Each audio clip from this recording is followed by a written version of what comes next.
Biar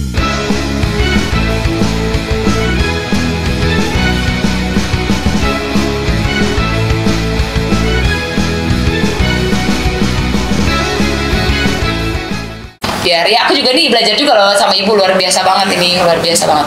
Jadi ibu, kalau misalnya ada anak yang sering dibentak, pengaruh sekali buat psikolognya tidak? Sangat.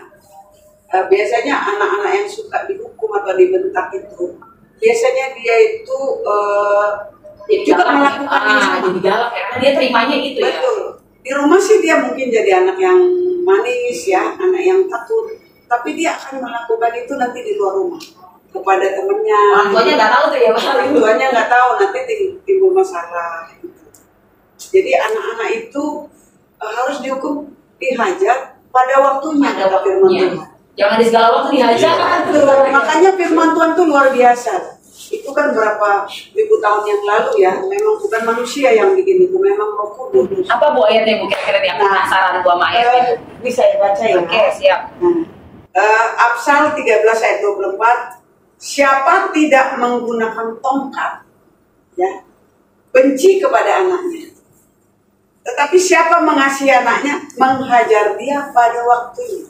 Waktunya apa yang bisa kita hajar, apa yang bisa kita didik, apa yang dilatih, itu beda loh. Kalau kita mengajar dia, kapan? Pada waktu dia melanggar firman Tuhan. Contoh, dia tidak menghormati orang tua. Kita boleh mengajar dia. Ya, saya akan keras kalau masalah itu. Kamu nggak boleh kurang ajar sama orang tua. Pada waktu dia sombong, itu sombong, nah nggak boleh. Betul. Orang yang sombong itu nanti akan dijatuhkan. Tapi kalau, aduh dia malas, aduh dia nggak lipat tempat ini selimut, itu kita latih. Bangun tidur. Benar. Nah, dan itu biasanya dari umur 0 sampai 5 tahun kan kita biasanya nggak kasih punishment ya. Kita hanya kasih reward gitu. Tapi teladan yang kita kasih. Karena dia belum tahu benar dan baik gitu ya. Betul, dia hanya meniru, meniru benar atau salah gitu. Jadi di sini kita harus jeli gitu melihat anak ini. Dan saya bisa praktekin itu setelah anak saya yang Kevin ya. Tadi masih belasan ya Bu. Kalau yang Sarah itu juga masih mengalami otoriternya saya dulu. Dia itu tadi naik sepeda nggak bisa. Oh gitu ya Bu? Iya, saking saya sayang sekali. Betul. Nanti takut luka gitu ya. Naik motor apalagi nanti anak tetangga itu loh kepalanya pecah gitu, tabrak motor gitu ya. Jadi padahal mungkin kan anak tetangga kan beda ya. Terus akhirnya saya belajar anak itu adalah milik Tuhan. Pada waktu dia koas di satu tempat dia cerita, dia itu harus nyewa sepeda karena teman-temannya kan naik motor ya. Nah, dia nggak bisa naik motor, akhirnya dia katanya, mama aku jalan kaki katanya. Jauh sekali 3 km tiap hari katanya. Karena dulunya nggak boleh. Nggak boleh. Padahal sewa motor murah katanya. Teman-temannya bisa, jadi dia akhirnya apa? Dia nyewa sepeda katanya. Tapi puji Tuhan, saya pikir nggak apa-apa lah, itu pengalaman pribadi dia. Nah, nanti mungkin kalau nanti dokter Sarah tanya menikah juga, mungkin dia nggak mau anaknya nggak boleh ya Bu. Ntar kayak Sarah juga nanti jadinya gitu ya. Nah, ada tambahan pada orang tua ya. Selama ini kita nggak begitu terlalu protektif lah pada anak, karena kan ada hal-hal yang tidak prinsip. Itu kalau misalnya kalau tidak prinsip ya, kalau salah ya nggak apa-apa, nggak perlu menjadi harus mereka mendapat hukum begitu ya. Ya misalnya contoh, misalnya negara odol, dari pencetnya dari tengah gitu kan, ini kan nggak prinsip ya. Nah ini nggak. Tapi dikasih tahu juga. Tapi kalau misalnya dipakainya itu berlebihan dan banyak yang terbuang, itu kan perlu dikasih tahu ya. Ya, karena itu kan kosnya lebih besar kan. Nah, kemudian lagi ada ini satu hal yang perlu ya kita kadang-kadang sebagai orang tua juga kan tidak sempurna gitu ya.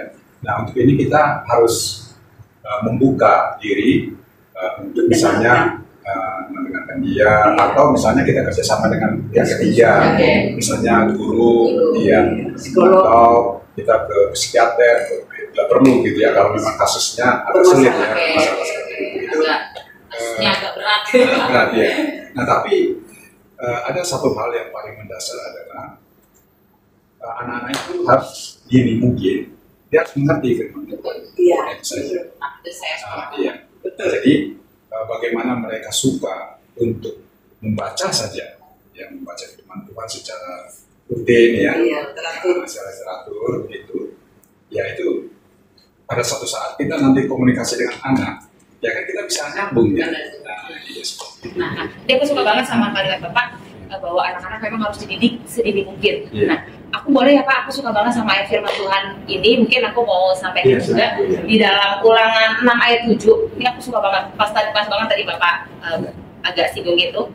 Haruslah engkau mengajarkannya berulang-ulang kepada anak-anakmu dan membicarakannya apabila engkau duduk di rumahmu, apabila engkau sedang dalam perjalanan, apabila engkau sedang berbaring, dan apabila engkau bangun.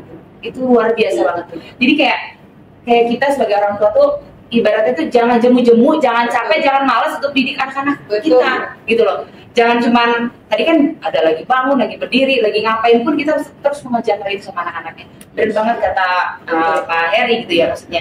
Apalagi kayak anak-anak yang usia 0 sampai 6, usia emas tadi, benar-benar perlu diingatin terus-menerus. Betul. Terus-menerus aja kadang-kadang dia bisa ya lupa juga sama apa yang udah kita ajarkan gitu ya, apalagi yang tidak diajarkan terus-menerus.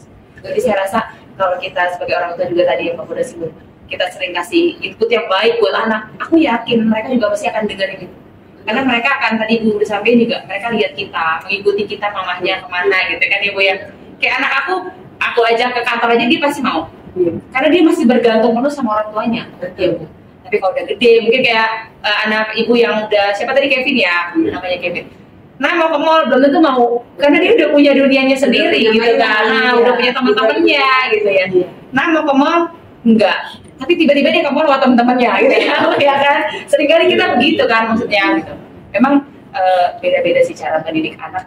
Aku ada yang bilang formulasi setiap orang tua beda, ada yang bilang gitu. Gua dengan cara gua, ada yang nyampein lo ya udah lo dengan cara lo. Gitu. Tapi saya percaya bahwa ada satu formulasi yang benar sebenarnya. Yang benar udah pasti sesuai firman Tuhan. Betul, tadi dididik pada waktunya, ya Pak. Dikasih tahu sejak dari dini berulang-ulang dengan firman-firman itu pasti banget. Udah bisa mendidik anak-anak gitu ya. Betul, kan kita berulang-ulang berarti butuh kesabaran. Betul. Lipat selimutnya nak. Ya. Besok kita tahu belum dilipat. Bapak Ibu ini ada minum boleh diminum ya, maaf ya. Aku juga mau minum soalnya. Iya, minum dulu ya. Iya, aku juga minum dulu.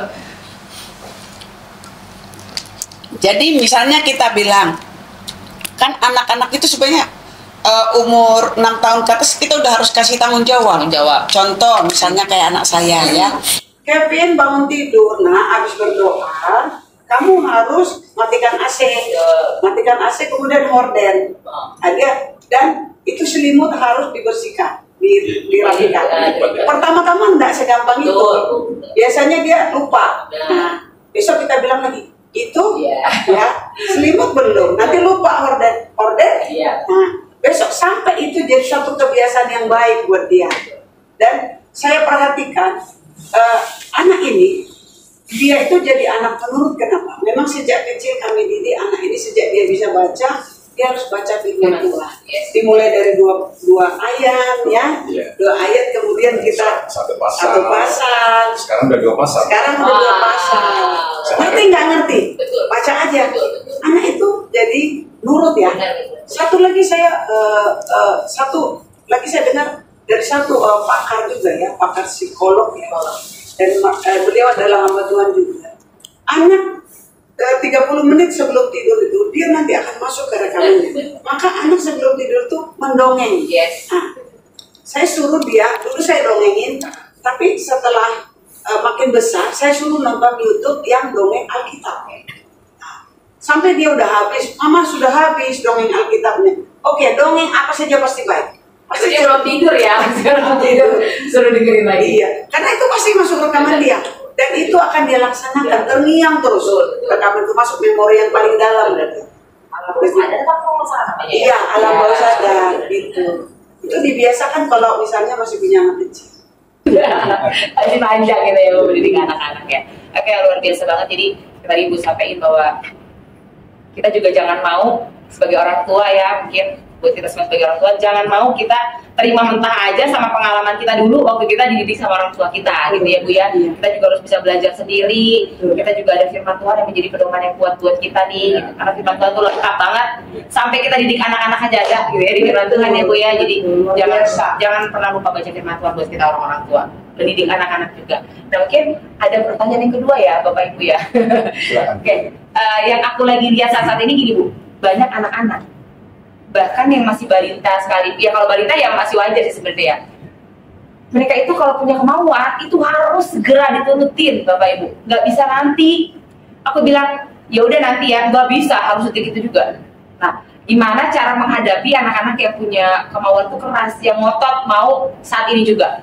Boleh dijawab Bapak Ibu? Ya.